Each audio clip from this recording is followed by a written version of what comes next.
আমাদের social manner অনেকের জানা নাই।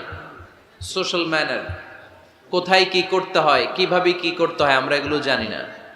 মানুষের সামনে কিভাবে কথা বলতে হয়, হাই আসলে এটাকে ঢেকে রাখতে হয়, কারো মুখের সামনে হাঁচি দেওয়া যায় না, মানুষের সামনে নাক খোঁচানো যায় না, এরকম অনেক সোশ্যাল ম্যানার আছে, আমরা জানি না, আমরা খেয়ালও করি না। আল্লাহর হাবিব সাল্লাল্লাহু আলাইহি ওয়াসাল্লাম ধরে ধরে এই উম্মাকে সোশ্যাল ম্যানার শিখিয়েছেন, এমনকি ছোট্টদেরকে। আল্লাহর হাবিব সাল্লাল্লাহু আলাইহি ওয়াসাল্লামের কোলে এক ছোট্ট শিশু বসা। আল্লাহর হাবিব সাল্লাল্লাহু আলাইহি ওয়াসাল্লাম দাওয়াত খেতে গেলেন, এক ছোট্ট সাহাবী শিশু এসে আল্লাহ রাসূল সাল্লাল্লাহু আলাইহি ওয়াসাল্লামের কোলে বসলো। খাবার দেয়া হলো, ছোট্ট মানুষ বা হাত দিয়ে খাবার এইটা ধরে ওইটা ধরে ওইটা ধরে, আছে না এরকম? বাচ্চারা দেখবেন খেতে পারবে এতটুকু, নষ্ট করে এতগুলো, এইটা ধরে ওইটা নেয় ওইটা ফালায়। তো আল্লাহ রাসূল সাল্লাল্লাহু আলাইহি ওয়াসাল্লামের কোলে বসে ওই সাহাবা বা হাত দিয়ে এটা টানে ওইটা টানে এইটা ফালায়। আল্লাহ রাসূল সাল্লাল্লাহু আলাইহি ওয়াসাল্লাম বললেন, ইয়া গোলাম, এই পিচ্চি, এই বাচ্চা, সাম্মিল্লাহ, তুমি যে হাত দিয়ে খাবার টানতেছো বিসমিল্লাহ বলছো, আগে বিসমিল্লাহ বলো। কুলবি আমিনিক, ডান হাতে খাও, বিসমিল্লাহ বলো। কুলবি আমিনিক, ডান হাতে খাও। ওয়া কুল মিম্মা ইয়ালিক, তোমার সামনে যেটা আছে ওইটা খাও। এরকম টানা হিচড়ে করো না। ওই সাহাবী বলেন, এই যে তিনটা কথা, তিনটা গাইডলাইন আল্লাহর হাবিব সাল্লাল্লাহু আলাইহি ওয়াসাল্লাম খাওয়ার আগে আমাকে দিয়েছিলেন, আমি মরার আগ পর্যন্ত এই গাইডলাইনের বাইরে কোনোদিন খাই নাই, সবসময় এভাবে। তো বাচ্চাদেরকে শিখাবেন যে বিসমিল্লাহ বলো, ডান হাতে খাও, সামনে যেটা আছে ওইটা খাও। একবার আল্লাহ রাসূল সাল্লাল্লাহু আলাইহি ওয়াসাল্লামের প্রিয় দৌহিত্র মানে নাতি হাসান রাদিয়াল্লাহু তাআলা আনহু, আল্লাহ রাসূল সাল্লাল্লাহু আলাইহি ওয়াসাল্লাম খুব ভালোবাসতেন হাসান রাদিয়াল্লাহু তাআলা আনহুকে এবং হুসাইন রাদিয়াল্লাহু তাআলা আনহু, এই দুইজনকে। ওনারা দুই ভাই আল্লাহ রাসূল সাল্লাল্লাহু আলাইহি ওয়াসাল্লামের পিঠে উঠে আল্লাহ রাসূল সাল্লাল্লাহু আলাইহি ওয়াসাল্লামের ঘোড়া বানিয়ে খেলতো। সুবহানাল্লাহ বলবেন না? ঘোড়া হতো আল্লাহর রাসূল, ঘোড়া হতো কে? আর ঘোড়সাওয়ার হতেন হাসান আর হুসাইন। আল্লাহ রাসূল সাল্লাল্লাহু আলাইহি ওয়াসাল্লাম বাবরি চুল রাখতেন, লম্বা চুল, ঘোড়ার ঘাড়ে যেমনি রশি থাকে, হাসান হোসেন রাসূল সাল্লাল্লাহু আলাইহি ওয়াসাল্লামের চুলগুলোরে ধরে টেনে টেনে এরকম ঘোড়া ঘোড়া খেলতেন। সুবহানাল্লাহ বললেন না?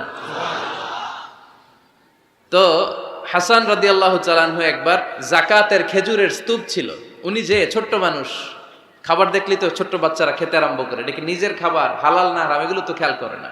তো হাসান রাদিয়াল্লাহু তাআলা আনহু যাকাতের খেজুর নিয়ে খেতে আরম্ভ করলেন। আল্লাহ রাসূল সাল্লাল্লাহু আলাইহি ওয়াসাল্লাম এসে ওনার গলায় চেপে ধরলেন, চেপে জোর করে মুখ থেকে টেনে খেজুর বের করলেন আর বললেন, আন ইন্না লা নাকুলু সাদাকা, হাসান তুমি জানো না আমরা হাশিমি খানদানের লোক, আমরা আলে মুহাম্মদ, আমার বংশের কেউ কোনোদিন তার গলা দিয়ে যাকাতের কোনো সম্পদ ঢুকাতে পারবে না। খবরদার হাসান, খবরদার নাতি, ফেলে দাও। হাদিসে এসেছে কিখ কিখ, মানে আমরা যেটা ওয়াক ওয়াক বলি, গলার ভিতরে গেলে ওয়াক ওয়াক বলে থুতু ফেলি, রাসূল সাল্লাল্লাহু আলাইহি ওয়াসাল্লাম কিখ কিখ বলে গলায় চেপে মুখ থেকে টেনে সেই খেজুরটা বের করেছেন। বলেছেন, হাসান আমরা যাকাতের সাদাকার খেজুর খাই না, খবরদার হাসান কখনো যাকাতের খেজুর খাবে না। সুবহানাল্লাহ পড়ো। তো এইভাবে আল্লাহ রাসূল সাল্লাল্লাহু আলাইহি ওয়াসাল্লাম আমাদেরকে শিখিয়েছেন, অন্যায় দেখলে, ভুল দেখলে এটা বলতে হবে, কারণ আস-সাকিতু আনিল হাক্কি শাইতানুন আখরাস, অন্যায় দেখে যে চুপ থাকে ওটা মুমিন নয়, ওটা বোবা শয়তান। চিল্লায় বলেন ঠিক কি না? অন্যায় দেখলে রুখে দাঁড়ান, গর্জে উঠুন। আপনার আপন বোনের বয়সের একটা মেয়েকে কিছু বখাটে ছেলেরা টিজ করতেছে, আপনি দেখে চলে যান কেন? দাঁড়ান, আপনি জিজ্ঞেস করুন কি হয়েছে, মেয়েটাকে তোমরা ডিস্টার্ব করো কেন? আপনি দাঁড়ালে আরো কয়েকজন এসে দাঁড়াবে, ঠিক কি না? কিন্তু একজনকে তো দাঁড়াইতে হবে, দাঁড়ানোর দরকার আছে না নাই? মনে রাখবেন, আধারে ভয় পেও না, আলো আছে আড়ালে, অন্ধকার পালিয়ে যাবে তুমি উঠে দাঁড়ালে। দাঁড়াতে হবে আপনাকে। অন্যায় রুখে দেন, অসঙ্গতি রুখে দেন, প্রতিবাদ করেন। সামাজিক যত ধরনের অন্যায় আছে, যৌতুক, সুদ, ঘুষ, দুর্নীতি, রুখে দেন। আমরা এগুলোর বিরুদ্ধে। আমরা দুর্নীতির পক্ষে না বিপক্ষে? সুদের পক্ষে না বিপক্ষে? যৌতুকের পক্ষে না বিপক্ষে? এগুলোর বিরুদ্ধে সামাজিক আন্দোলন গড়ে তুলুন, কথা বলেন। Raise your voice, raise your voice heart, কণ্ঠকে উঁচু করুন, প্রতিবাদ করুন, রুখে দাঁড়ান। আপনি দাঁড়ালে সোজা থাকবে বাংলাদেশ, আপনি বসে গেলে পথ হারাবে বাংলাদেশ। এজন্য সামাজিক অন্যায়কে রুখে দিতে হবে। আল্লাহর হাবিব সাল্লাল্লাহু আলাইহি ওয়াসাল্লাম যত জায়গায় সামাজিক অসঙ্গতি দেখেছেন ধরে ধরে ঠিক করেছেন। কারো ভুল নাম দেখলে তিনি চেঞ্জ করে দিতেন। মক্কা থেকে মদিনায় যখন আল্লাহ রাসূল সাল্লাল্লাহু আলাইহি ওয়াসাল্লাম গেলেন, মদিনার আগের নাম ছিল ইয়াসরিব। মদিনার আগের নাম কি ছিল? ইয়াসরিব, ইয়াসরিব শব্দের অর্থ to take revenge from someone, প্রতিশোধ নেয়া। আল্লাহর হাবিব সাল্লাল্লাহু আলাইহি ওয়াসাল্লাম বললেন, আমি রাহমাতাল লিল আলামিন, আমি দয়ার নবী, মায়ার নবী, আর আমি যেই শহরে আসবো এই শহরের নাম প্রতিশোধের শহর। নেভার, কখনো হতে পারে না। আজকে থেকে এই শহরের নাম তবা কিংবা তৈবা, মানে পবিত্র নগরী, মদিনাতুন নবী, নবীর শহর। আল্লাহ রাসূল সাল্লাল্লাহু আলাইহি ওয়াসাল্লাম ইয়াসরিব থেকে ওই শহরের নাম ওই দিনই মদিনা শহর বানায় দিলেন। এক সাহাবীকে জিজ্ঞেস করলেন, মাসমুক, নাম কি? বলে, আমার নাম হচ্ছে হাজান। হাজান মানে দুশ্চিন্তা, অ্যাংজাইটি, মানে যে সব সময় টেনশন করে। আল্লাহ রাসূল সাল্লাল্লাহু আলাইহি ওয়াসাল্লাম বলেন, এটা একটা নাম হলো মিয়া? টেনশন কি কারো নাম হয়? রাসূল সাল্লাল্লাহু আলাইহি ওয়াসাল্লাম বললেন, শোনো, তোমাকে একটা পরামর্শ দেই, এই টেনশন নাম বাদ দাও, তুমি হাজান নাম কেটে সাহাল নাম রাখো, সাহাল। এখন হাজান বলে, আমি ছোট্টবেলা থেকে সবাই আমারে চেনে হাজান নামে, এখন আমার নাম যে সাহাল, এটা আবার ঘোষণা দিতে হবে, দরকার নাই, আমার হাজান আছে, এটাই ভালো, টেনশন, সমস্যা নাই। ও এবার বাড়িতে চলে যাওয়ার পরে আল্লাহ সব টেনশন ওর মাথার উপরে চাপাইছে। ওর এই বিপদ, ওর ব্যবসায় মন্দা, ওর পেটে ব্যথা, ওর জ্বর, ওর অসুস্থতা, ওর ঘরে শান্তি নাই, একটার পর একটা টেনশন আরো বেড়ে গেছে। সবাই বলে হাজান, ওই যে রাসূল সাল্লাল্লাহু আলাইহি ওয়াসাল্লাম সুন্দর নাম দিয়েছিল ওইটা নেও না, এই জন্য টেনশন বাড়ছে। যাও রাসূল সাল্লাল্লাহু আলাইহি ওয়াসাল্লামের কাছে ক্ষমা চেয়ে নাম ফেরত করে নিয়ে আসো। হাজান এবার যে বলে, ইয়া রাসূলুল্লাহ, আমার হাজান নামের দরকার নাই, আপনি যেটা সাহাল দিয়েছিলেন ওইটাই ভালো। সাহাল শব্দের অর্থ সহজ। সাহাল মানে কি? ওই সাহাল রাদিয়াল্লাহু তাআলা আনহু বলে, আমি রাসূল সাল্লাল্লাহু আলাইহি ওয়াসাল্লামের কাছে ক্ষমা চেয়ে ওনার দেয়া নাম নিয়ে আসলাম, সাহাল। তারপর থেকে সবাই আমাকে ডাকে সাহাল। সাহাল মানে সহজ। আর ওই দিন থেকে মরার আগ পর্যন্ত আমার জীবনে আর কোনো টেনশন আসে নাই, সব কাজরে আল্লাহ সাহাল অর্থাৎ সহজ করে দিয়েছেন। পড়েন সুবহানাল্লাহ। এজন্য উঠে দাঁড়াতে হবে, রুখে দিতে হবে সব অন্যায়। রাজি আছেন তো? যে সূরা থেকে কথা শুনবো এটাকে বলে সামাজিক রীতিনীতির সূরা। আমাদেরকে আল্লাহ তাআলা সোশ্যাল এন্ড মোরাল কিছু গাইডলাইন দিয়েছেন, 10টা গাইডলাইন আল্লাহ তাআলা আমাদের জন্য এখানে ডেডিকেট করেছেন। এবং আমরা দেখব যে এই সমস্যাগুলোর কারণেই আমাদের সমাজে আজকে অশান্তি। কি করে একটা সমাজের শান্তি, শৃঙ্খলা, ভারসাম্য অক্ষুণ্ণ রাখা যায়, এ ব্যাপারে চমৎকার কিছু গাইডলাইন আল্লাহ এই সূরায় দিয়েছেন। আল্লাহ রাসূল সাল্লাল্লাহু আলাইহি ওয়াসাল্লামের 9 জন স্ত্রী এট এ টাইমে বেঁচে ছিল। মোট স্ত্রী 11 জন, দাসী 2 জন, সব মিলে 13 জন। আর এট এ টাইমে বেঁচে ছিল 9 জন। আল্লাহর হাবিব সাল্লাল্লাহু আলাইহি ওয়াসাল্লামের আলাদা কোনো ঘর ছিল না। 9 বিবিরে 9টা ঘর করে দিয়েছিলেন, এগুলোরই বলে হুজরা। সুবহানাল্লাহ পড়েন। তো উনি যখন ওখানে থাকতেন, মাঝে মাঝে দূর থেকে কিছু বেদুইন লোকেরা আসতো, যাদের মধ্যে সভ্যতা, ভব্যতা আসে নাই। এরা এসে আল্লাহ রাসূল সাল্লাল্লাহু আলাইহি ওয়াসাল্লামকে ডাকা শুরু করতো। আমরা আমাদেরকে যেমনে ডাকি, আপনার নাম যদি হয় আব্দুল্লাহ, আমি আপনার বন্ধু হলে আপনারা ডাকবো, ওই আব্দুল্লাহ এদিকে আয়। এভাবে ডাকবো না? বন্ধু তো, তুই আমার বন্ধু, আব্দুল্লাহ এদিকে আয়। আব্দুর রহিম আমার বন্ধু, তো আমি ডাকবো, এই আব্দুর রহমান এই। কিন্তু আল্লাহ রাসূল সাল্লাল্লাহু আলাইহি ওয়াসাল্লামের নাম হচ্ছে মুহাম্মদ, ওনারা কি ডাকা যাবে এই মুহাম্মদ এই? ডাকা যাবে? উনি কি আমাদের মতো মানুষ? উনি মানুষ, তবে অসাধারণ মানুষ, ঠিক কিনা? তো কিছু বেদুইন এসে দুপুরবেলা রাসূল সাল্লাল্লাহু আলাইহি ওয়াসাল্লাম বিশ্রাম নিচ্ছিলেন, তারা এসে বলতে আরম্ভ করলো, ইয়া মুহাম্মদ, ইয়া মুহাম্মদ, এই মুহাম্মদ এই, বের হও। আল্লাহ বরদাস্ত করলেন না। আল্লাহ বললেন, খবরদার, নিজেরা নিজেদেরকে যেমনে ডাকো নবীর ওইভাবে ডেকো না, তোমাদের সব আমল বরবাদ হয়ে যাবে। অপেক্ষা করো, অপেক্ষা করো, অ্যাপয়েন্টমেন্ট নাও, পারমিশন নাও, সালাম দাও। কার কথা? চিল্লায় বলতে হবে কার? রব্বুল আলামিন বলেন, ইয়া আইয়ুহাল্লাযীনা আমানু লা তাদখুলু বুয়ুতান গায়রা বুয়ুতিকুম হাত্তা তাস্তানিসু ওয়া তুসাল্লিমু আলা আহলিহা যালিকুম খায়রুল লাকুম লাআল্লাকুম তাযাক্কারুন। পড়েন আল্লাহু আকবার। আল্লাহ বললেন, ও বিশ্বাসীরা শোনো শোনো, তোমাদের ঘর ছাড়া অন্য কারো ঘরে যদি যাও, অপরিচিত কারো বাসায় যদি যাও, যাওয়ার আগে অনুমতি নাও আর সালাম দাও। দেখেন সমাজ পরিবর্তনের ওয়াজ। অনুমতি নিতে হবে, সালাম দিতে হবে, পারমিশন নিয়ে যাবেন, অ্যাপয়েন্টমেন্ট নিয়ে যাবেন। অনেকে এমপির বাসায় যেয়ে ভিড় করে, এমপিরে পায় না, রাগ দেখে, আরে আসছি, এমপি হয়েছে তো কি হয়েছে, পাওয়া যায় না সময় মতো। এমপিরও কাজ আছে না নাই? উনি তো আপনাদের জন্যই কাজ করেন, উনি যে মিটিংগুলো করে আপনাদের জন্য, এই নির্বাচনী এলাকার জন্য করে, এগুলো বুঝতে হবে। অনেক ব্যস্ত মানুষ। হুজুরের বাসায় যে, এই হুজুর নামে না এখনো, এতক্ষণ ধরে বসে আছি, 2 কাপ চা দিয়ে বসায় রাখছে আমাদেরকে, এরকম অভিযোগ আছে না নাই? কিন্তু হুজুরও মানুষ, হুজুরের ঘুমানো লাগে, হুজুরের গোসল করা লাগে, হুজুরের বিশ্রাম লাগে, হুজুরের ফ্যামিলি আছে, হুজুরও অসুস্থ হয়, হুজুর রোবট না, ঠিক কিনা? এগুলো একটু বোঝার চেষ্টা করবেন, একটু আমলে নেবেন। এজন্য সুন্নাহ হচ্ছে কারো সাথে দেখা করার আগে অনুমতি নিয়ে যাওয়া। মোবাইল থাকলে ভাই বিকেলে একটু আসতে চাই, উনি যদি বলে হ্যাঁ আসেন, যাবেন, তাহলে 1 নাম্বার সুন্নাহ অ্যাপয়েন্টমেন্ট নেওয়া। 2 নাম্বার সুন্নাহ যে সালাম দেওয়া, অনুমতি চাওয়া। কারো ঘরে হুট করে দরজায় ধাক্কা মেরে ঢুকা যাবে? আগে কি দিবেন? আওয়াজ করে বলেন, আগে কি দিবেন? সালাম। তারপর আপনার নাম বলবেন। কি বলবেন?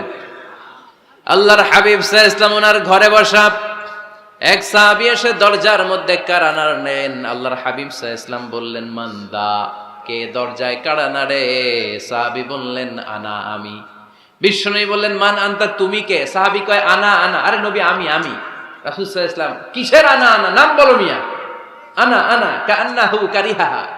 রাসূল সাল্লাল্লাহু আলাইহি ওয়াসাল্লাম ওর কথাটাই রিপিট করলেন। রাসূল সাল্লাল্লাহু আলাইহি ওয়াসাল্লাম জিজ্ঞেস করলেন, কে? বলে, আমি। আরে তুমি কে? সাহাবী বলে, হুজুর আমি। আল্লাহ রাসূল বলে, আমি। এটা কোনো নাম হইল? নাম বলো।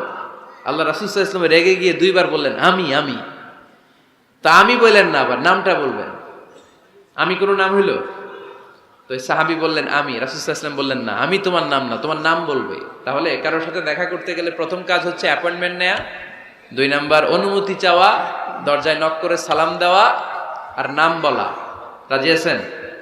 অনুমতি ছাড়া কারো ঘরে ঢুকবেন না। এটা কি আপনাদের মনে থাকবে? এক সাহাবী বললেন, ইয়া রাসূলুল্লাহ, ইয়া হাবিবাল্লাহ, আমার ঘরে কেউ নাই, শুধু আমি থাকি আর আমার আম্মা থাকে। আস্তাযিনু আলা উম্মি, আমার মায়ের ঘরে যেতেও কি আমার অনুমতি লাগবে নাকি? আল্লাহর হাবিব বললেন, তুহিব্বু আন তারাহা উরিয়ানা, তুমি কি চাও নাকি তোমার মাকে তুমি উলঙ্গ দেখবে? সাহাবী বললেন, না, কশিন কালেও আমার মারে আমি উলঙ্গ দেখতে চাই না। আল্লাহর হাবিব সাল্লাল্লাহু আলাইহি ওয়াসাল্লাম বললেন, ইদান ইস্তাযিন আলাইহা, তাহলে তোমার মার ঘরে ঢোকার আগেও অনুমতি নিয়ে ঢুকবা। মায়ের ঘরে ঢোকার আগে অনুমতি নিয়ে ঢুকবা। সাহাবী বলে, আনা খাদিমুহা, রাসূল সাল্লাল্লাহু আলাইহি ওয়াসাল্লাম, আমি ছাড়া ওনার কেউ নাই, আমি তো ওনার খেদমত করি, আমার মার ঘরে ঢোকার আগে অনুমতি নেওয়া লাগবে? আল্লাহ রাসূল সাল্লাল্লাহু আলাইহি ওয়াসাল্লাম বললেন, হ্যাঁ, তোমার মায়ের ঘরে ঢোকার আগেও অনুমতি নেওয়া লাগবে। তাহলে মার ঘরে ঢোকার আগে যদি অনুমতি লাগে, বোনের ঘরে ঢোকার আগে তোর অনুমতির দরকার নেই? হ্যাঁ? ভাইয়ের ঘরে, ভাবির ঘরে ঢুকবেন? হ্যাঁ? অনুমতি নিয়ে ঢুকবেন না। খবরদার, কারো ঘরে ঢোকার আগে অনুমতি নিয়ে ঢুকবো আমরা। হুট করে আমরা অনেক সময় ঢুকে পড়ি। সে হয়তো বিশ্রাম নিচ্ছে, অল্প কাপড় পরে শোয়া, বা বিছানায় এমন ভাবে পড়ে আছে, ওই অবস্থায় সে কারোর সাথে দেখা করতে চাচ্ছে না। ওই অবস্থায় হুট করে ঢুকা যাবে? নক করেন, সালাম দেন, নাম বলেন, পারমিশন চান। এই সময়ের মধ্যে সে নিজেকে গুছিয়ে প্রিপেয়ার্ড হবে, আপনার সামনে আসার উপযোগী করে নেবে নিজেকে, ঠিক কিনা? দিস ইজ ইসলাম। আওয়াজ করে বলেন, দিস ইজ ইসলাম। এটাই ইসলাম।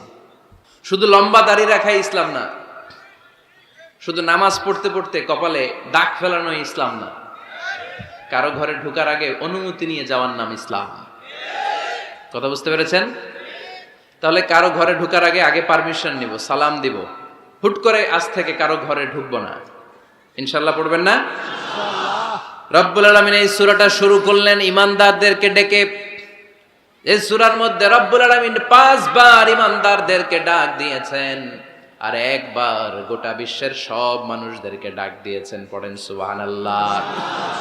আল্লাহ বললেন, ইয়া আইয়ুহাল্লাযীনা আমানু লা তুকদ্দিমু বাইনা ইয়াদাইল্লাহি ওয়া রাসূলিহি ওয়াত্তাকুল্লাহ ইন্নাল্লাহা সামিউন আলীম। আল্লাহ বললেন, ও বিশ্বাসীরা শোনো, প্রথম গাইডলাইন, এই সমাজে যদি শান্তি চাও, সমাজটারে যদি সুন্দর বানাতে চাও, আল্লাহ রাসূলের বিধানের উপরে কোনো কথা বলো না। আল্লাহ রাসূল যেই বিধান দিয়েছেন ওই বিধানটাই ফাইনাল। আল্লাহ রাসূল যা বলছে ওইটা ফাইনাল না, আমার যা মন চায় ওইটা ফাইনাল?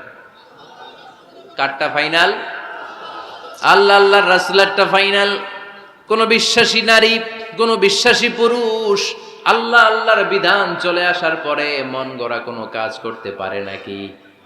মুমিন নারী পুরুষ সব সময় ওই বিধান পালন করে যেই বিধানটা আমাদের জন্য ফরজ করেছে কে? আল্লাহ আল্লাহ রাসূল যা বলেছে এটাই ফাইনাল। খবরদার, আল্লাহ এবং আল্লাহ রাসূলের দেয়া কোনো বিধানকে টপকে যেও না। Don't try to be over smart, বেশি স্মার্ট হতে যেও না। যতটুকু ইসলাম দিয়েছে ওইটার মধ্যেই থাকো। ইসলামের চেয়ে বেশি স্মার্ট কোনো কিছু হতে পারে? ইসলামের চাইতে কোনো কিছু বেশি মডার্ন হতে পারে? আল্লাহর দেয়া, আল্লাহ রাসূলের দেয়া কোনো আইনের চেয়ে কোনো স্মার্ট আইন পৃথিবীবাসী বানাতে পারে? এজন্য আল্লাহ বললেন, ওয়ামা কানা লিমুমিনিন ওয়ালা মুমিনাতিন ইযা কাদাল্লাহু ওয়া রাসূলুহু আমরান আন ইয়াকুনা লাহুমুল খিয়ারাতু মিন আমরিহিম। আল্লাহ আল্লাহর রাসূলের বিধান যখন জানা হয়ে যায়, কোনো মুমিন বান্দা বান্দি তাদের আর নিজেদের পক্ষ থেকে কোনো অপশন থাকে না, কোনো চয়েস নাই। আমার আল্লাহ বলেছে 5 ওয়াক্ত নামাজ জামাতের সাথে পড়ো, এর উপরে আমাদের কোনো কথা আছে নাকি? আল্লাহ নারীদেরকে বললেন হিজাব পরে রাস্তায় বের হও, এর উপরে কোনো কথা আছে নাকি? আল্লাহ বললেন সমাজের ফিনান্সিয়াল ট্রানজাকশন গুলো ব্যবসার মাধ্যমে হবে, কোনো সুদের কারবার চলবে না, এর উপরে মুমিনদের কোনো কথা আছে নাকি? আল্লাহ আল্লাহ রাসূল যেটা বলেছে ওইটাই ফাইনাল, ওইটাই সবচেয়ে শ্রেষ্ঠ। খেয়াল রাখবেন, এর চেয়ে বেশি শ্রেষ্ঠ হতে পারে? এক সাহাবী বললেন আমি সারা রাত তাহাজ্জুদ পড়বো, ঘুমাবো না। এক সাহাবী বলল আমি আর স্ত্রীদের কাছে যাব না। আরেক সাহাবী বলল সারা বছর আমি রোজা রাখবো, আমি কোনোদিন রোজা ভাঙবো না। আল্লাহ রাসূল সাল্লাল্লাহু আলাইহি ওয়াসাল্লাম রেগে গেলেন, কারণ আল্লাহ রাসূল সাল্লাল্লাহু আলাইহি ওয়াসাল্লাম কি এগুলো শিখাইছেন আমাদেরকে? সারা রাত তাহাজ্জুদ এগুলো শিখাইছে? সারা বছর রোজা শিখাইছে? স্ত্রীদের থেকে আলাদা দূরে দূরে থাকা এগুলো শিখাইছে? রাসূল সাল্লাল্লাহু আলাইহি ওয়াসাল্লাম রেগে গেলেন। দেখেন what a check and balance, Islam কতটা ভারসাম্যপূর্ণ জীবন ব্যবস্থা।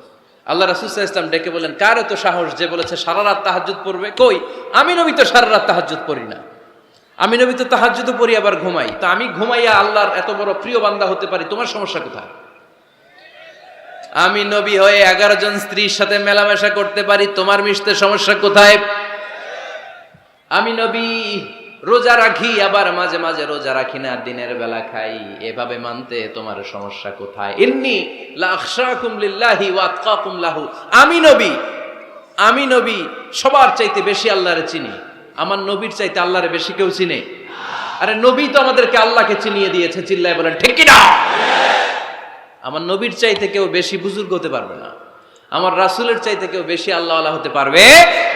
তার মানে রাসূল যতটুকু শিখিয়েছে অতটুকুই শ্রেষ্ঠ। এটা টপকিয়ে এটার উপর দিয়ে অ্যাডভান্স হয়ে সামনে যাওয়া যাবে? বেশি বোঝা যাবে না। খবরদার, রাসূল যেটা শিখিয়েছেন অতটুকুর মধ্যে থাকতে হবে, তাহলে কল্যাণ আর বরকত দিবে কে? মাগরিবের ফরজ নামাজ কয় রাকাত? কয় রাকাত?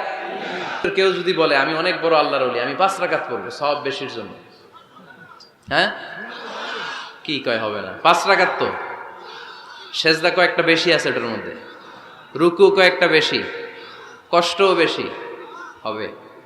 কথা কয় না, হবে?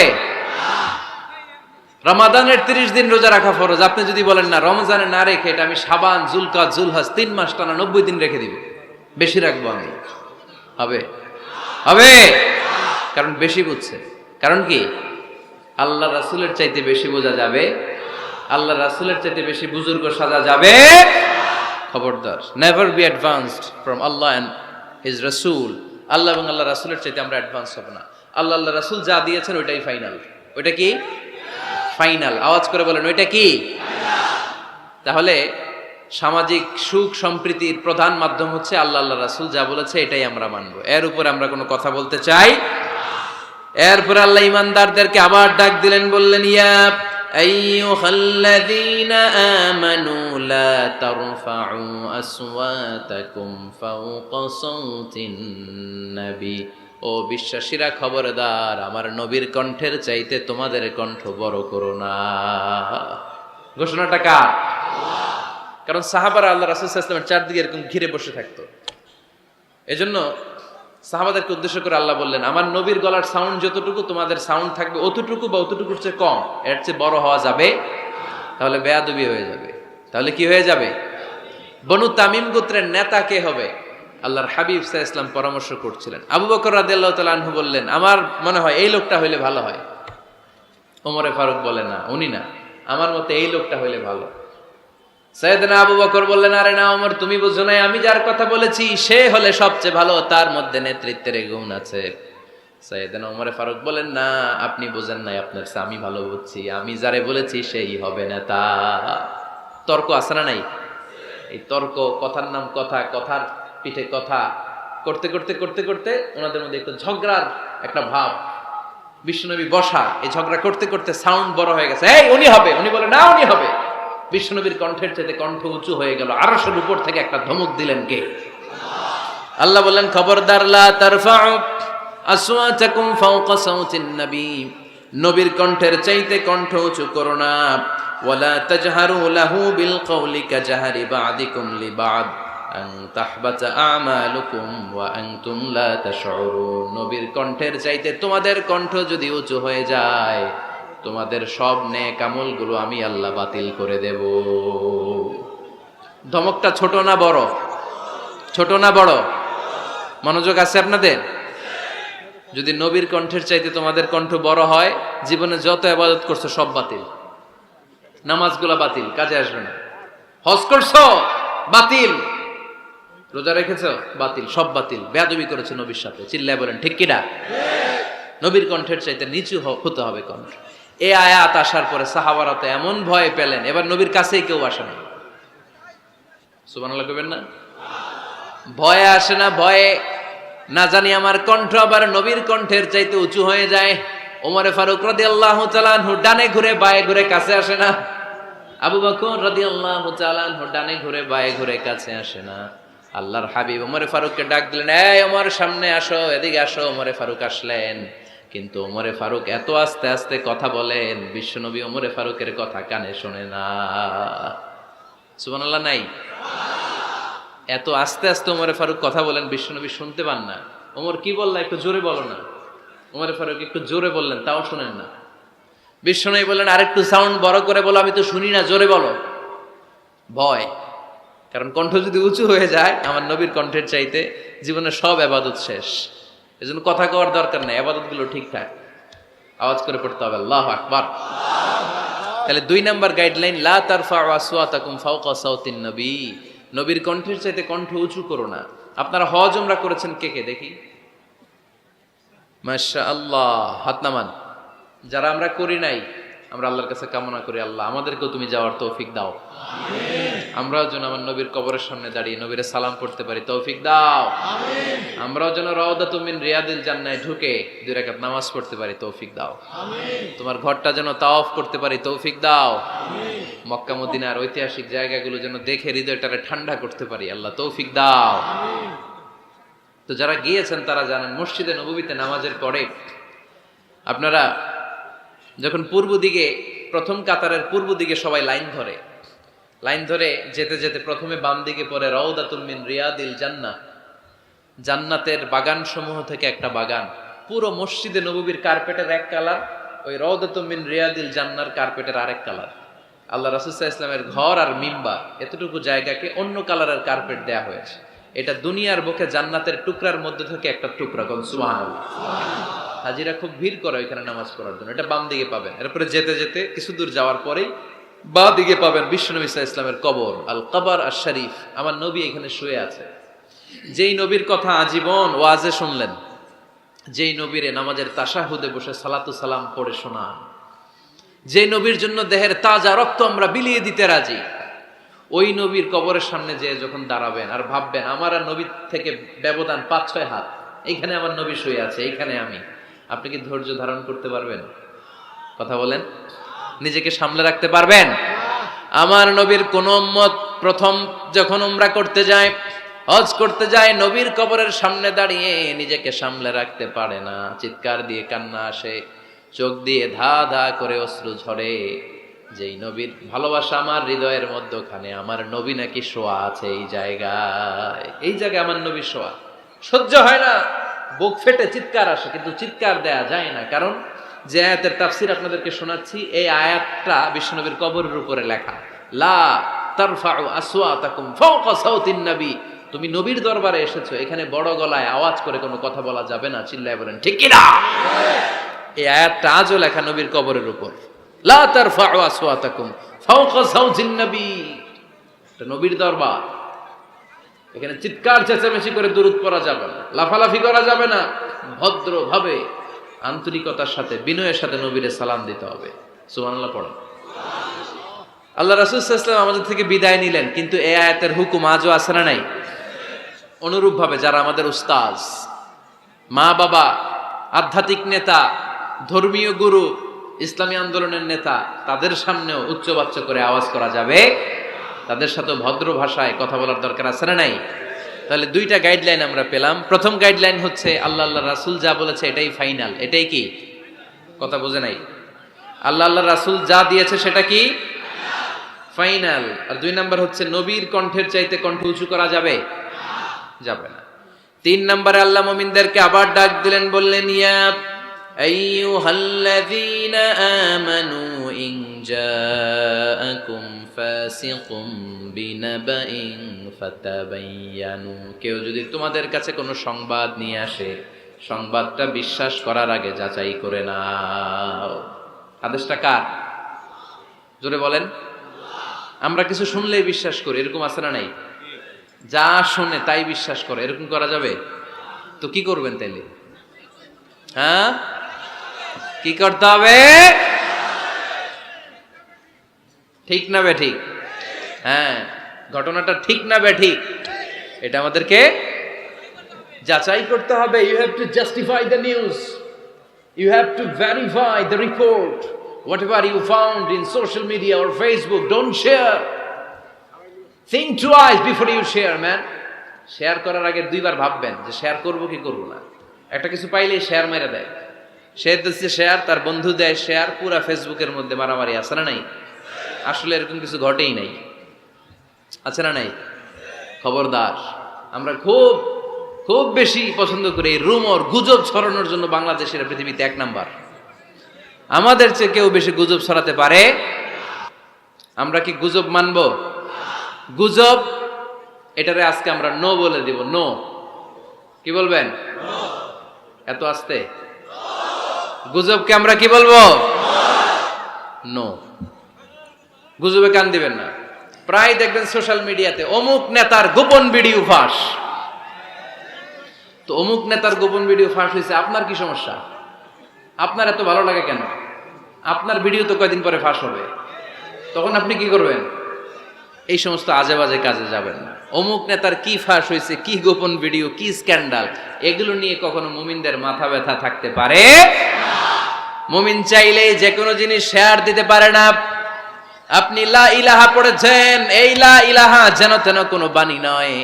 এই লা ইলাহার ঘোষণা দিয়ে যে মুমিন হয়, তার হাতগুলো আল্লাহর কাছে একেবারে সারেন্ডার, তার জিহ্বাটা সারেন্ডার, তার চোখগুলো সারেন্ডার, তার কানগুলো সারেন্ডার। সে চাইলেই মন যা চায় তা করতে পারে না, ঠিক কি না? আপনার কান দিয়ে যা শুনতে মন চায় শুনতে পারবেন? কেন পারেন না? কারণ আপনি মুমিন, ঠিক কি না? চোখ দিয়ে যা দেখতে মন চায় দেখা যায়। যেন কানে শুনি সদা তোমার কালাম, এ খোদা চোখে যেন দেখি শুধু কোরআনের আয়াত। শোনো আমার মুনাজাত, শোনো শোনো ইয়া ইলাহি আমার মুনাজাত, শোনো আমার মুনাজাত। পড়েন আমিন। তাহলে ফাতাবায়ানু, নিউজ একটা শুনলেই আমরা শেয়ার দিব না ভাই, আমরা একটু চেক করব, ক্রস চেক, ডাবল চেক, নির্ভরযোগ্য তথ্যসূত্র তালাশ করব যে আসলে এই ঘটনাটা ঘটছে কিনা। 100% যখন আপনি confirm, then you may share in Facebook, that's not a big deal. Then share দেন, জনসচেতনতার জন্য শেয়ার দেন, সমস্যা নাই। কিন্তু না জেনে শেয়ার দেওয়া যাবে? কথা বলেন। আল্লাহ রাসূল সাল্লাল্লাহু আলাইহি ওয়াসাল্লামের জীবনে এরকম একটা ঘটনা ঘটেছিল। হারিস বিন মিরার রাদিয়াল্লাহু তাআলা আনহু বনুল মুস্তালিকের যুদ্ধে জেতার পরে হারিস বিন মিরারকে বিশ্বনবী দায়িত্ব দিলেন যে হারিস বিন মিরার, তুমি এই এলাকার নেতা, কি করতে হবে আমাদের? বিশ্বনবী বললেন নামাজ পড়বা, রমাদানের রোজা রাখবা, যাকাত আদায় করবা। মিরার বলে তাহলে যাকাত নেন। বিশ্বনবী বললেন না, 1 বছর পূর্ণ হওয়ার পরে যাকাত দিতে হয়। যাকাত কয় বছর পর পর? যাকাত প্রতিদিন দেয়া লাগে। হালানিল হাউল, 1 বছর যখন হবে আমি আমার সাহাবী পাঠাবো মদিনা থেকে, তখন দিয়ে দিও। বিশ্বনবী চলে গেলেন। 1 বছর পরে এক সাহাবীকে রেডি করলেন জাকাতের সম্পদ নিয়ে আসো বনুল মুস্তালাকের পক্ষ থেকে। ওই সাহাবীর নাম হচ্ছে আল আলী ওয়ালিদ ইবনে উকবা। বিশ্বনবী ডেকে বললেন, ওয়ালিদ যাও, 1 বছর সময় অতিক্রান্ত হয়েছে, বনুল মুস্তালাকের লোকদের যত জাকাতের সম্পদ জমা হয়েছে নিয়ে আসো। সাইয়েদনা ওয়ালিদ ইবনে উকবা যখন সম্পদ আনার জন্য বের হলেন, ওইদিকে বনুল মুস্তালাকের লোকেরা শুনতে পেল বিশ্বনবীর পাঠানো সাহাবী ওনাদের এলাকায় শুভাগমন করবে। ওই সাহাবীকে লাল গাড়িচার সংবর্ধনা দেওয়ার জন্য সেনাবাহিনী সহ পুরো এলাকা থেকে সব সৈন্যবাহিনী সহ তারা মরুভূমির মধ্যে এসে দাঁড়িয়ে রয়েছে। সুবহানাল্লাহ পড়ে। নবীর সাহাবীর আগমন হবে, নবীর সাহাবীর শুভাগমন। উনি এসে আমাদের এলাকার জাকাতের টাকা কালেকশন করে নিয়ে যাবে, ওনাকে সংবর্ধনা দিব, বের হও। তলোয়ার নিয়ে, ঘোড়া নিয়ে, গার্ড দিয়ে আমরা দাঁড়িয়ে থাকি। তো মরুভূমিতে সবাই দাঁড়ায় আছে। আল ওয়ালিদ ইবনে উকবা মদিনা থেকে বিশাল রাস্তা পাড়ি দিয়ে যখন বনুল মুস্তালাকের এলাকার কাছাকাছি দূর থেকে দেখে তলোয়ার নিয়ে লোকজন দাঁড়ায় আছে। কি নিয়ে দাঁড়ায় আছে? উনি ভাবছে আমারে মারার জন্য দাঁড়ায় আছে। উনি মনে মনে ভাবলেন বিশ্বনবী পাঠালেন জাকাত নেয়ার জন্য, জাকাত পরে নিব, আগে জান সামলাই। কারণ এলাকার লোকেরা সব তলোয়ার নিয়ে সেনাবাহিনী সহ দাঁড়ানো। আসলে কথাটা কি ঠিক? মারার জন্য দাঁড়ায় আছে কি জন্য? সম্মান দেওয়ার জন্য, ওয়েলকামিং রিসেপশন দেওয়ার জন্য। উনি ভাবলেন আমারে কচু কাটা করবো, এক কাজ করি, ওদিকে না যে অ্যাবাউট টার্ন, উল্টা ঘুরি। যেই চিন্তা ওই কাজ। সাহাবী আল ওয়ালিদ ইবনে উকবা উল্টা ঘুরে গেলেন, মন্দ ধারণা নিয়ে ফিরে যেয়ে বিশ্বনবীরে বললেন, নবী আপনি আমার মায়ের খাওয়ার জন্য পাঠাইছিলেন, জাকাত আনার জন্য পাঠিয়েছেন, কিন্তু তারা জাকাত তো দিবেই না, আমারে হত্যার জন্য তলোয়ার নিয়ে দাঁড়িয়েছিল গো নবী। কথা কি সত্য? উনি ভুল বুঝতে পারছেন, উনি ভুল বুঝেছেন। না বুঝে ভুল কথায় বিশ্বনবীর কাছে প্রচার করে দিলেন। আল্লাহর হাবিব সাল্লাল্লাহু আলাইহি ওয়াসাল্লাম সহজ সরল মনা নবী, সাহাবী তো আর মিথ্যা বলবেন না। বিশ্বনবী বিশ্বাস করলেন। বিশ্বাস করে খালিদ ইবনে ওয়ালিদের নেতৃত্বে 1000 সৈন্যের অভিযান পাঠালেন। বললেন যাও, যে দেখো ঘটনা কি, ঘটনা সত্য হলে অভিযান চালাও। আল্লাহ বলেন নবী অভিযান পরে চালায়েন, একটু থামেন। ফাতাবায়ানু ইন জাআকুম ফাসিকুম বিনাবাইন ফাতাবায়ানু। নবী ওয়ালিদ এসে আপনার কাছে দেই তথ্য প্রচার করেছে, তথ্যটা সঠিক নয়, আগে যাচাই করেন, তারপরে অ্যাকশনে যান। ঠিক কি না? আমরা ডাইরেক্ট অ্যাকশন মারি। আমরা কি করি? Action action, direct action. সত্য না মিথ্যা ধার ধারি না। আল্লাহ বললেন নবী অভিযান চালাবেন না। ওয়ালিদ যেই কথা আপনারে বলেছে এই কথাটা সত্য নয়। আন তুসিবু কওমান বিজাহালাতিন ফাতুসবিহু আলা মা ফাআলতুম নাদিবিন। আপনি যদি ওই মুসলমানদের এলাকায় না জেনে অভিযান পাঠান, এই অভিযানে যদি কেউ মারা যায়, প্রত্যেকটা মৃত্যুর দায়ভার কিন্তু আপনার কাঁধেই বর্তাবে গো নবী। ঠিক কি না? এই যে আপনি চেক না করে, জাস্টিফাই না করে, নিশ্চিত না হয়ে, ওয়ালিদের কথায় বিশ্বাস করেই বনুল মুস্তালিককে অ্যাটাক করার জন্য 1000 সৈন্যবাহিনী পাঠালেন। ওরা যদি আক্রমণ করত, কেউ যদি মারা যেত, এই দায়ভার কার? আমার নবীর। ঠিক কিনা? নবীকে শিখানোর মাধ্যমে আল্লাহ তাআলা গোটা উম্মাহকে শিখাই দিলেন, ইন জাআকুম ফাসিকুম বিনাবাইন ফাতাবায়ানু। কেউ যদি খবর নিয়ে আসে, শুনেই বিশ্বাস করো না, আগে যাচাই করো, আগে চেক করো, তারপরে বিশ্বাস করবা। ঠিক কিনা? তাহলে এখন থেকে একটা কিছু শুনলে বিশ্বাস করবেন। 4 নম্বরে আল্লাহ বললেন লা ইয়াসখার কওমুন মিন কওম। কেউ কাউরে ঠাট্টা করব না আমরা, অবজ্ঞার সুরে কোনোদিন কাউরে কোনো কথা বলবো না। রাজি আছেন? সবাই রাজি? এরপরে 5 নম্বরে আল্লাহ বললেন ওয়ালা তালমিজু আনফুসাকুম। খবরদার তোমরা অন্যের দোষ খোঁজো না, দোষ খুঁজবা নিজেদের। কিন্তু সমাজে আমরা অন্যের দোষ খুঁজি কি খুঁজি না? 5 নম্বর ওয়ালা তালমিজু আনফুসাকুম, নেভার ডিসফেম ইচ আদার। একে অপরের দোষ খোঁজো না। আমাদের সমাজে কিছু লোক আছে নিজের দোষ দেখে না, খালি অন্যের দোষ দেখে। আছে না নাই? চায়ের দোকানে বসে বসে দেখবেন বলবে এই বাড়িতে এই সমস্যা, ওই বাড়িতে ওই সমস্যা, ওই বাড়িতে মারামারি, ওই বাড়িতে কাটাকাটি। তোর বাড়িতে কি সমস্যা ওইটা বল, তোমার বাড়িতে কি সমস্যা ওইটা বলো মিয়া। আছে না এরকম? এই হুজুর ভালো না, এই সমস্যা, ওই হুজুরও ভালো না, এই হুজুরও খারাপ, এই হুজুরের এই সমস্যা। তুমি হুজুরের কি সমস্যা? তুমি হুজুরের কি সমস্যা আগে জাতির কাছে ওইটা বলো। আগে নিজে ভালো হও, নিজে ভালো তো জগৎ ভালো। যেন খবরদার অন্যের দোষ খুঁজবেন না। এটা খুব বাজে একটা স্বভাব, খালি অন্যের দোষ খোঁজে। যে নিজে নিজের দোষ খুঁজতে পারে, যে নিজে নিজের সমালোচনা করতে পারে, সে সবচেয়ে বুদ্ধিমান। কারণ অন্যে কি করছে এই ব্যাপারে আপনারা ধরবে আল্লাহ। কথা বলেন না কেন? আল্লাহ আপনাকে ধরবে আপনার কি সমস্যা, আপনি কি করলেন, শুধু ওই ব্যাপারেই আপনি জিজ্ঞাসিত হবেন। এজন্য আল্লাহ বললেন তাদের উপর আমার লানত, তাদের উপর ধ্বংস যারা প্রকাশ্যে অপ্রকাশ্যে অন্যদের দোষ খুঁজে বেড়ায়, দোষ বলে বেড়ায়, এরকম আছে না নাই? আল্লাহ লানত দিয়ে বললেন ওয়াইলুল লিকুল্লি হুমাযাতিল লুমাযা, গোপনেও দোষ খোঁজে প্রকাশ্যেও দোষ বলে, তাদের উপর আল্লাহ লানাত।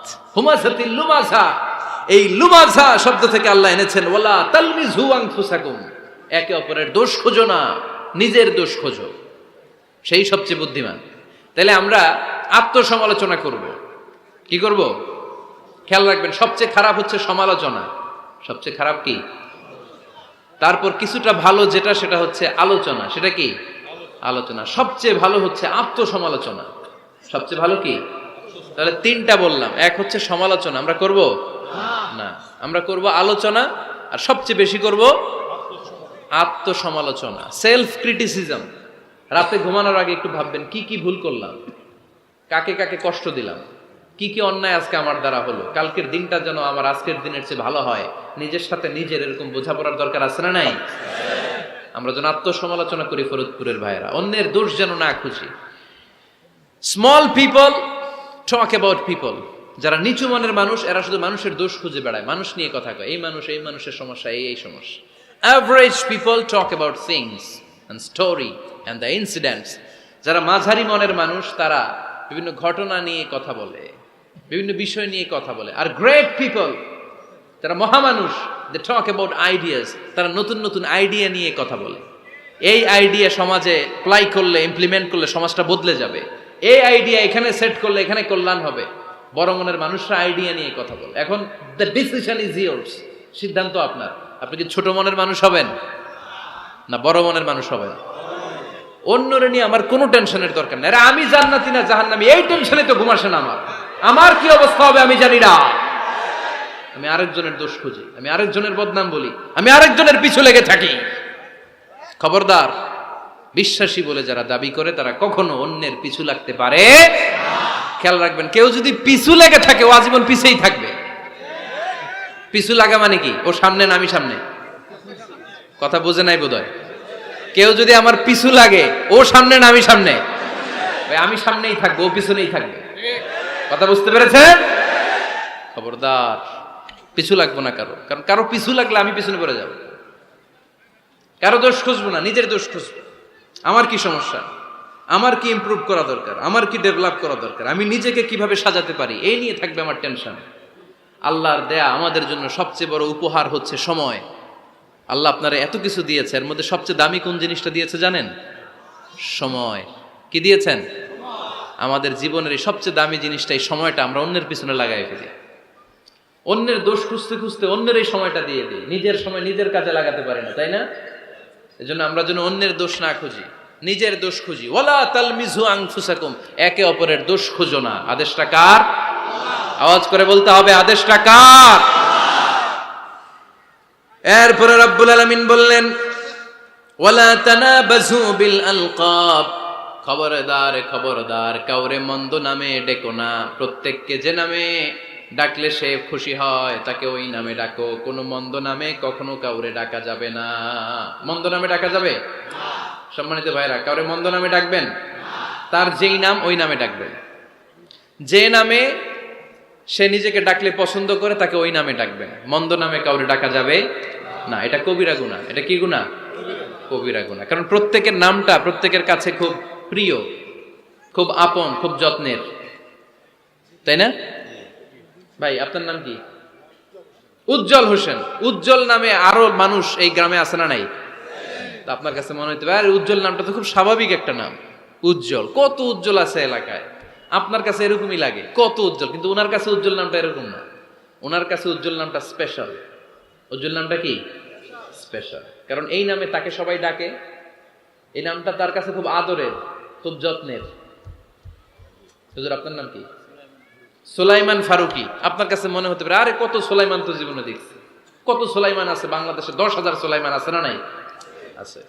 তো আপনার কাছে এরকম মনে হয়, কিন্তু ভাইজানের কাছে কি এরকম মনে হয়? ভাইজানের কাছে সুলাইমানটা খুব দরদের, খুব প্রিয়, খুব আদরের। কারণ এই নামে ভাইজানকে সবাই চিনে, ঠিক কিনা? আমার নাম মিজান, আপনার কাছে মনে হইতে পারে আরে এই নামের কত লোক আছে বাংলাদেশ, আছে না? আমার কাছে এই নামটা খুব দরদের, কারণ আমারে মিজান বললে আমি বলি কি, আরেকজনে ডাকলে আমি তাকাই, ঠিক কিনা? ভাবছি আমারে ডাকছে, কারণ এই নামটার প্রতি আমার একটা দুর্বলতা কাজ করে, এটা আমার পরিচয় বহন করে প্রত্যেকের কাছে। প্রত্যেকের নামটা এমন, এজন্য কারো নাম যখন নিবেন সুন্দরভাবে নিবেন। প্রত্যেকের নামকে পছন্দ করে, তার প্রমাণ কেউ কাগজ কলম পাইলেই দেখবেন নিজের নাম লেখে, সিগনেচার মারে, আছে না নাই? বিশেষ করে সাগরে ঘুরতে গেলে বালুর মধ্যে প্রত্যেকের নাম লেখে, দেখবেন, দেখছেন? কক্সবাজারে ঘুরতে গেছেন কারা কারা দেখি? আচ্ছা, দেখবেন আমি অনেককে দেখেছি সাগর পাড়ে বালুর তীরে বালু পেলেই প্রত্যেকে নিজের নামটা লেখে, লেখে আবার লাভ চিহ্ন দেয়, এমনি বড় করে একটা কি দেয়, লাভ মানে কি, তার মানে আমার নামটারে আমি ভালোবাসি। প্রত্যেকের নামটারে বড্ড ভালোবাসি। এজন্য কখনো এই রোহিঙ্গা ফইন্নিরপুত এগুলো বলবে না, যার যেই নাম ওই নামটা সুন্দর করে ডাকবেন। আল্লাহ বললেন ওয়ালা তানাবাযু বিল আলকাব, মন্দ নামে কখনো কাউকে ডেকো না, সুন্দর নামে ডাকো। নামের বিকৃতি কবিরা গুনাহ, আমরা আমাদের দেশে এটা করি। কত সুন্দর নাম বাবা মা রেখেছে, আবু বকর, ওরে ডাকে বক্কইরা, কি ডাকে? বাবা মা রেখেছে আব্দুল ওয়াক্কাস, ওরে ডাকে হ্যাঁ আক্কাইচা। এটা হইল? এগুলো করবেন আল্লাহর নামের সাথে মিলায়। কি সুন্দর নাম, আব্দুল কুদ্দুস, ওরে কি ডাকে? হ্যাঁ, আজকে থেকে আর ডাকবেন? ডাকবেন আর? তাহলে আমরা প্রত্যেকের সুন্দর নামে ডাকতে রাজি আছি না নাই? এরপরে আল্লাহ 8 নম্বরে বললেন ইয়া আইয়ুহাল্লাযীনা আমানু জতানিবু কাসীরাম মিনাল-যান ইন্না বা'দায-যান্নি, খবরদার আন্দাজ অনুমান করে কথা বলো না। ইজতানিবু কাসীরাম মিনাজ-যান, অতিরিক্ত আন্দাজ আর অনুমান নির্ভর কথা থেকে বেঁচে থাকো। আদেশটা কার? আন্দাজে কোনো কথা আমরা বলবো না, অনুমান নির্ভর কথা বলবো না, কারণ ইন্না বা'দায-যান্নি ইস, বেশিরভাগ আন্দাজ অনুমান নির্ভর কথাগুলো মিথ্যা হয়, ফলে পাপ হয়, ঠিক কিনা? আপনি জীবনে যত আন্দাজ করে কথা বলেছেন তার বেশিরভাগই মিথ্যা, বেশিরভাগই ভুল। তাহলে আন্দাজ অনুমান নির্ভর কথা কোনো মুমিন বলতে পারে? খবরদার, আন্দাজ অনুমান নির্ভর কোনো কথা আমরা বলবো না। আল্লাহর হাবিব সাল্লাল্লাহু আলাইহি ওয়াসাল্লাম বলেছেন ইয়াকুম ওয়ায-যান ফা ইন্নায-যান্না আকযাবুল হাদিস, তোমরা ধারণা করা থেকে, অনুমান নির্ভর, আন্দাজ নির্ভর কথা থেকে বেঁচে থাকো, কেননা আন্দাজ নির্ভর কথাগুলো হচ্ছে মহাপাপ। আন্দাজে কথা বলা যাবে? আন্দাজ অনুমান নির্ভর কথা বলা যাবে না, কারণ আন্দাজ আর অনুমান কখনো সত্যের বিকল্প হতে পারে। ইয়াত্তাবিউনা ইল্লা যান, ইয়াত্তাবিউনা ইল্লা যান ওয়া ইন্না যান্না লা ইউগনি মিনাল হাক্কি শাইআ। কিছু লোক আছে এরা আন্দাজ নির্ভর কথা বলে, আর আন্দাজ কখনো সত্যের বিকল্প হতে পারে। আজ থেকে আন্দাজে কথা আমরা বাদ দিয়ে দিব। রাজি? একমত না দ্বিমত? আওয়াজ করে বলেন, একমত না দ্বিমত? খবরদার আন্দাজ করবেন না। যদি আন্দাজ করেন ভালো আন্দাজ করবেন। আন্দাজ করলে কি আন্দাজ করবেন? ভালো আন্দাজ। Come back positive, not go back negative. কোনো নেগেটিভ আন্দাজ আমরা করতে চাই না। ভাবলে পজিটিভ ভাবনা, অনুমান করলে পজিটিভ। কিছু লোক আছে খালি নেগেটিভ। আল্লাহ তুমি আমাদেরকে পজিটিভ মাইন্ডেড হওয়ার তৌফিক দান করো, আমরা পড়ি আমিন। এই দেশে যে কি পরিমাণে আন্দাজে কথা চলে, চলে না? আপনি দেখলেন আপনার এক বন্ধু রিকশায় করে এক মেয়েকে নিয়ে ঘুরে বেড়াচ্ছে, এটা দেখেই এসে বলা শুরু করলেন আমি তো দেখছি আমার বন্ধু প্রেম ভালোবাসা শুরু করছে, এক মেয়ের নিয়ে প্রেমে পড়ে গেছে, আমার বন্ধু তো প্রেমে হাবুডুবু খায়। কেমনে বুঝলি? কারণ আমি নিজ চোখে দেখেছি। মেয়ে নিয়ে রিকশায় ঘুরতেছে, বান্ধবীর নিয়ে, প্রেমিকারে নিয়ে রিকশায় ঘুরে। এমনও হতে পারে আপনার বন্ধুর পাশে রিকশায় যে মেয়েটা বসা ছিল সেটা তার আপন বোন, হতে পারে না? তার পাশে যে মেয়েটা বসা ছিল এটা তার আপন ভাগ্নি, হতে পারে তার আপন খালা, হতে পারে না? ওর কিছু হয় নাই, আপনার গুনার পাল্লাকে আপনি ভারী করেছেন, ঠিক কিনা? কারণ ঠোঁট কালো দেখলে আমরা আন্দাজে বলি লোকটা মনে হয় সিগারেট খায়, আছে না নাই? সিগারেট না খেয়েও ঠোঁট কালো হতে পারে কি পারে না? বিয়ের পরে যদি কেউ হুন্ডা কিনে, বিয়ের পরে যদি হুন্ডা কিনে, কিসের হুন্ডা? এই দেখছেন, আন্দাজে মেরে দিছে যৌতুক। তো ও যখন হুন্ডা পাইছে বা কিনছে বা কোত্থেকে আনছে, কত টাকা খরচ করে কিনলো, কেমনে আনলো, কিস্তিতে আনলো না সরাসরি আনলো, মাথার ঘাম পায়ে ফেনে আনলো না বন্দুকটা চালাইতেছে, জানেন আপনি? তো এগুলো ধারণা করেন কেন? আন্দাজে ধারণা করেন কেন? আজকে থেকে আন্দাজের গোষ্ঠী কিলাই আমরা। আন্দাজে কথা বলা যাবে, খবরদার। ইজতানিবু কাসীরাম মিনাজ-যান। ভাই, এগুলো করে আমরা আমাদের সমাজটারে জাহান্নামের টুকরা বানিয়ে দিয়েছি। আর কত? আর না, অনেক হয়েছে, এবার থামেন, স্টপ, থিংক টুয়াইস। একটু ভাবেন কি বলছি আমি। প্রতিটা কথার জবাবদিহিতা সেদিন চাইবে কে? আল্লাহ। এজন্য 8 নম্বরে বললেন আন্দাজে কথা বলো না। 9 নম্বরে আল্লাহ বললেন ওয়ালা তাজাসসু, গোয়েন্দাগিরি করো না। গোয়েন্দাগিরি আছে না নাই? সামাজিক ভারসাম্য শৃঙ্খলার জন্য গভর্নমেন্টের যে গোয়েন্দা, ওইটা না, ওইটা ঠিক আছে। মদিনায় ছিল ওমরে ফারুকের গোয়েন্দা, আল্লাহ রাসূলের গোয়েন্দা। আমরা নিজেরা ব্যক্তিগত দায়িত্বে যে গোয়েন্দাগিরিটা করি, কারো জানলার ফাঁকা খোলা থাকলে চোখ দিয়ে যে উকিটা মারি, ওইটা নিষেধ। ওয়ালা তাজাসসু, গোয়েন্দাগিরি করো না। কিছু লোক আছে দেখবেন, এরা ফিসফিস করে কি যেন বলতেছে, উনি কান পেতে আছে, এইভাবে আছে না নাই? তো এরা কি বলে, এটা নিয়ে আপনার তো ইন্টারেস্ট কেন? ছিদ্র থাকলে অনেকে ওই দিক দিয়ে চোখ দেয়, আছে না নাই? টিনের ঘরের ছিদ্র, ওদিক দিয়ে চোখ দিতেছে। বিষ্ণু বলছেন, কোন ছিদ্র দিয়ে যদি কেউ চোখ দেয়, গুতা মেরে ওর চোখ কানা করে দাও। বাংলাদেশে যদি দেন, এই দেশে বিচার হইতে পারে যে কেন চোখ কানা করলেন। কিন্তু মদিনার সমাজে কেউ অন্যায় ভাবে কারো ঘরের ছিদ্র দিয়ে চোখ দেওয়ার কারণে যে চোখ গুতা মেরে চোখ নষ্ট করে দেওয়া হয়, তার জন্য কোনো বিচার নাই। কারণ তুমি অপরাধী, তুমি এত ছিদ্রান্বেষী কেন? জানলা খোলা থাকলে উকি মারে, মানুষের গোপন চিঠি করে, আছে না নাই? কারো চিঠি যদি পান, খুলে দেখবেন কখনো? কারো মোবাইল পেয়ে গেছেন, ওরে পাইছি বড় ভাইয়ের মোবাইল, দেখি তো গ্যালারিতে কার কার ছবি, আছে না নাই? না, করা যাবে না। কারো ফেসবুকের ভেতরে ঢুকেই সে কার সাথে চ্যাটিং করলো, মেসেঞ্জারে কি বললো, এগুলো দেখবেন না, এগুলো হারাম। তার ইনবক্স চেক করবেন না, কারো গোপন চিঠি দেখবেন না, কারো বেশি ব্যক্তিগত ব্যাপারে প্রশ্ন করবেন না। করা যাবে? অনেকে আছে খালি ব্যক্তিগত প্রাইভেট ম্যাটারে নাক গলায়। ভাই, বাড়ি কই, কি চাকরি করে, সরকারি, বেতন কত, ভাবি কি করে, আপনার ভাবিও চাকরি করে, ভাবির বেতন কত, ভাবির বেতন কত, এটা দিয়ে তোমার কি লাভ, ঠিক কিনা? ইত্যাদি ইত্যাদি ইত্যাদি প্রাইভেট ম্যাটার, ফ্যামিলি ম্যাটার নিয়ে আমাদের আগ্রহ। ওয়ালা তাখফু মা লাইসা লাকা বিহি ইলম, যেটা তোমার জানার কথা না, ওইটা নিয়ে তো আগ্রহ দেখাবা না। মেশিন নিজের চরকায় তেল দিলেন, নিজের চরকায় দিয়ে।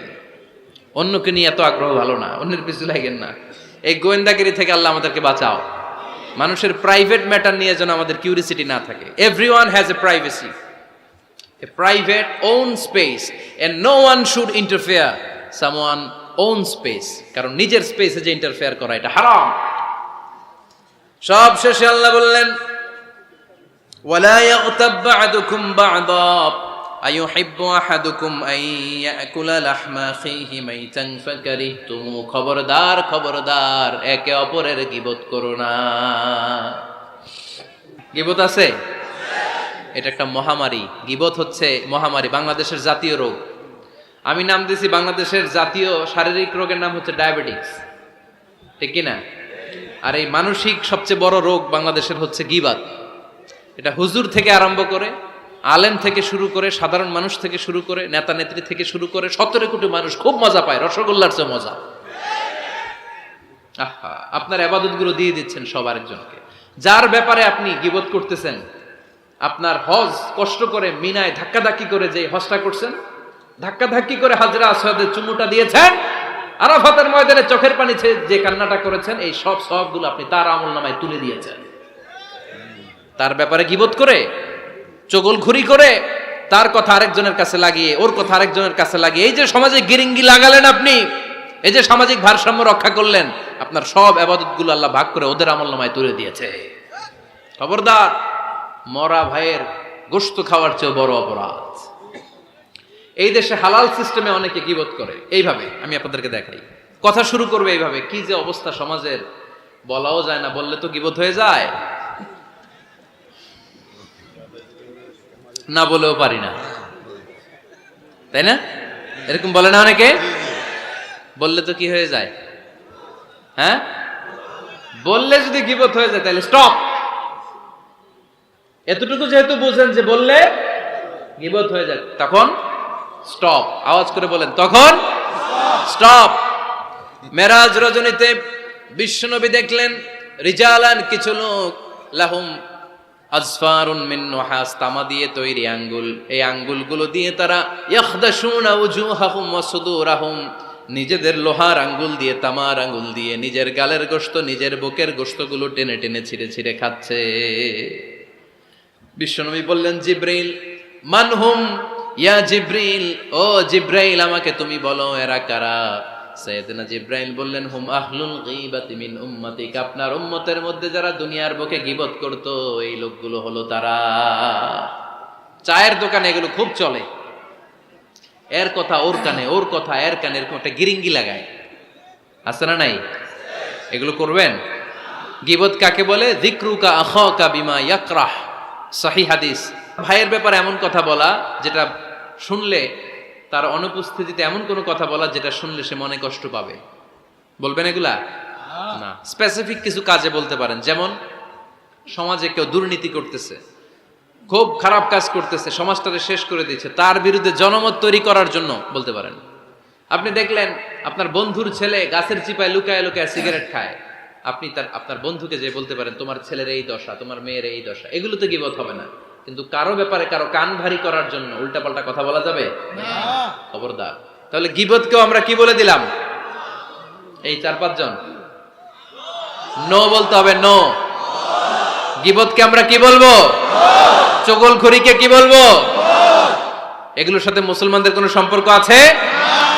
5 বার মুমিনদেরকে ডাক দিয়ে সব শেষে আল্লাহ গোটা বিশ্বের সবাইকে ডাক দিয়ে বললেন, ইয়া আইয়ুহান নাসু ইন্না খালাকনাকুম মিন যাকারিন ওয়া উনসা ওয়া জাআলনাকুম শুউবান ওয়া ক্বাবাইলা লিতাআরাফু ইন্না আকরামাকুম ইনদাল্লাহি আতকাকুম। পড়েন আল্লাহু আকবার।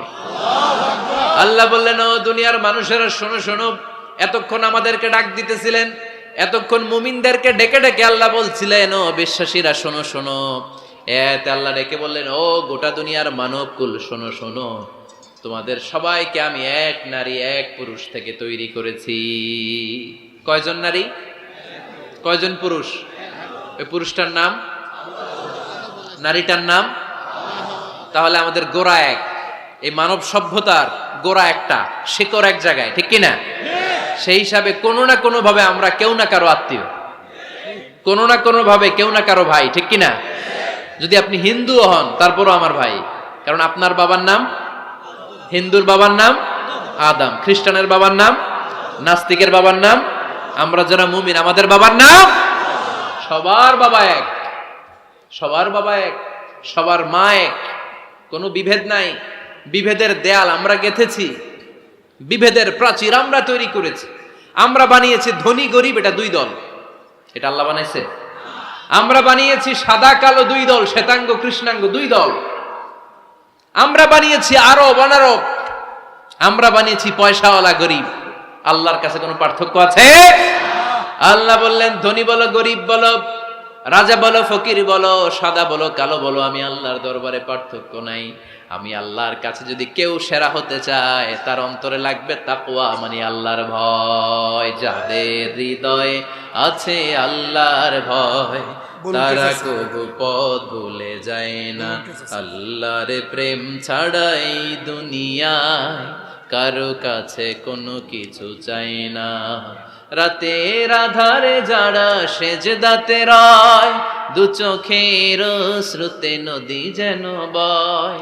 ছলনার হাতছানি যতই আসুক, পেছনে ফিরেও সে তাকায় না। যাদের হৃদয়ে আছে আল্লাহর ভয়, তারা কবু পথ ভুলে যায় না, ঠিক কি না? এজন্য আল্লাহর ভয়, তাকওয়াল্লাহ, আল্লাহর ভয় যদি অন্তরে থাকে, সেই আল্লাহর কাছে সেরা। এছাড়া আল্লাহর কাছে কারো কোনো আলাদা মাতব্বরি নাই, ঠিক কিনা? তার প্রমাণ, আমরা যখন নামাজে দাঁড়াই এলাকার সবচেয়ে ধনীটাও দাঁড়ায়, তার পাশে রিক্সাওয়ালাও দাঁড়ায়। আমরা যখন নামাজে দাঁড়াই মালয়েশিয়াতে মাহাথির মোহাম্মদ যখন দাঁড়ায় তার পাশে আমিও দাঁড়াই। আমরা যখন নামাজে দাঁড়াই প্রেসিডেন্ট যখন দাঁড়ায় তার পাশে কুলিওয়ালা, ঠেলাওয়ালা, রিক্সাওয়ালাও দাঁড়ায়। আমরা যখন নামাজের কাতারে দাঁড়াই ধবধবে সাদা লোকটা যেমনি দাঁড়ায়, কুৎসিত কালো লোকটাও আমার ভাই আমার পাশে আল্লাহর জন্য নামাজে দাঁড়ায়। এজন্য কোনো পার্থক্য নাই, পার্থক্য আমরা বানিয়েছি। আমাদের কোরআন কয়টা? প্রভু কয়জন? তাহলে পার্থক্য করেন কেন? আমাদের নবী কয়জন? কাবা কয়টা? তাহলে পার্থক্য করলেন কেন? আমাদের প্রভু এক নবীর উম্মত, জীবন বিধানে কইশি বাণী কোরআন। তবে কেন এক নও হে মুসলমান, এক হও করি আহ্বান। এই আহ্বানের সাথে সবাই একমত। বাইতুল্লাহ এক, মদিনা শরীফ এক, উহুদ পাহাড় এক, বদরের মাঠে একটা তো জীবন আর মরণ যে একটাই, একসাথে মিলে মিশে একটাই প্রাণ। তবে কেন এক নও হে মুসলমান, এক হও করি আহ্বান, ঠিক কিনা? আমরা এক হতে চাই, আমরা বিচ্ছিন্ন থাকতে চাই না, কাদা ছোড়াছুরি করতে চাই না, আমরা মিলে যেতে চাই। মিলতে চান? মিলতে চান? মনে রাখবেন প্রিয় ভাইয়েরা, যদি আমরা একা থাকি তখন আমরা ব্যক্তি। খেয়াল করে শুনুন, যদি আমরা একা থাকি তখন আমরা ব্যক্তি, যখন আমরা সবাই মিলি তখন আমরা শক্তি। এজন্য ঐক্যের কোনো বিকল্প নাই, ভ্রাতৃত্বের কোনো বিকল্প নাই, আমাদের মাঝে কোনো ভেদাভেদ নাই, আমরা সবাই এক, আমাদের রব একজন। চিল্লায় বলেন ঠিক কিনা? এজন্য এই বিভেদের দেয়াল, বিভেদের প্রাচীরকে ভেঙে গুড়িয়ে দেন। ঐক্যের পথে যেন আমরা হাঁটি, আমরা যেন কাদা ছোড়াছুরি না করি। আর সামাজিক ভারসাম্য, সুখ, সমৃদ্ধি এগুলোকে অটুট রাখার জন্য আল্লাহ যে সামাজিক 10টা মোরাল এন্ড এথিক্যাল গাইডলাইন দিয়েছেন, এগুলো যেন আমরা মেনে চলতে পারি। রাজি আছেন সবাই? 10টা গাইডলাইনের উপর আমল করা যাবে না? তাহলে আমরা আল্লাহ রাসূলের কথাকে ফাইনাল বলে মানব, নবীর উপরে আমাদের কথা নাই। কোনো তথ্য শুনলেই এটা সত্য হোক আর মিথ্যা হোক আমরা ফেসবুকে শেয়ার দিয়ে দিব কালকে থেকে। হ্যাঁ, কি করব? যাচাই। কারো আকৃতি গঠন নিয়ে আমরা তুচ্ছ জ্ঞান করব না। খবরদার, খবরদার। কারো দোষ খুঁজবো না, মন্দ নামে কাউরে ডাকবো না, আন্দাজে কোনো কথা বলবো না, আমরা গোয়েন্দাগিরি করব না, অন্যের গোপন বিষয় নিয়ে ঘাটাঘাটি করব না, গীবত করব না, আমরা নিজের দোষ খুঁজবো। রাজি আছেন সবাই? রাজি? আল্লাহ আমাদের কথাগুলো বুঝার ও আমল করার তৌফিক দান করেন। আমরা সবাই পড়ি আমিন। Rose TV 24. Enjoy by listening to the Holy Quran.